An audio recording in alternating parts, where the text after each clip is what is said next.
I talk a lot about the golden rule, about treating other people as you wish to be treated. I talk about a reference in the Bible where I believe Christ says, "Love thy enemies as you would thy friends," and I think that's a very high concept, very difficult, of course, but a very high spiritual concept, and it's how we evolve our spirit and our soul if we can actually grasp that and do that.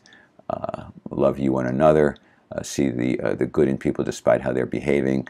Love our enemies as we would our friends. Tough stuff, but I think that's a way to go. And someone said, well, you can love your enemies with normal people, but with narcissists and sociopaths, loving your enemies just doesn't work. Okay, let me just make something clear. When I make the suggestion to love your enemies, it's ultimately not about changing them.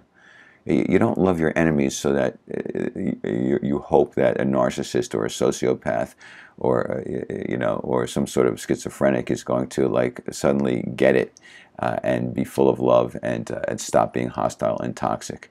I mean, miraculous things like that might happen if you are really in a truly high vibrational state. But no, it's not about changing other people. It's about changing your mind, changing the way you view the world, changing the way you feel about yourself by loving others despite how they're behaving, by trying to be generous and kind and give the benefit of the doubt to everybody, including those you disagree with, those you think are wrong, to try not to demonize people despite how demonizable they may be. Yeah. If you try to love your enemies as you do your friends, as you try to love your enemies as you do thyself, it will make you a happier, healthier person. It will bring greater inner peace to you. It will help you to navigate your life in better ways. Again, it doesn't mean that you should put yourself in a position of being victimized or a doormat.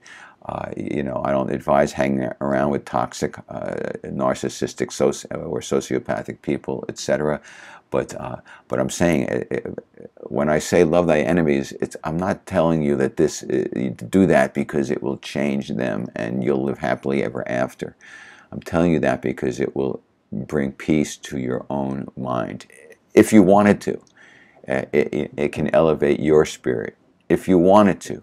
This is, again, this is related to the idea of happiness as a choice. If you want to be happy, try to hold love in your mind as much as possible. Try to be of service to others. Be kind, generous, compassionate as much as possible to everyone you meet, good, bad, or ugly, without exception, no matter how they're behaving.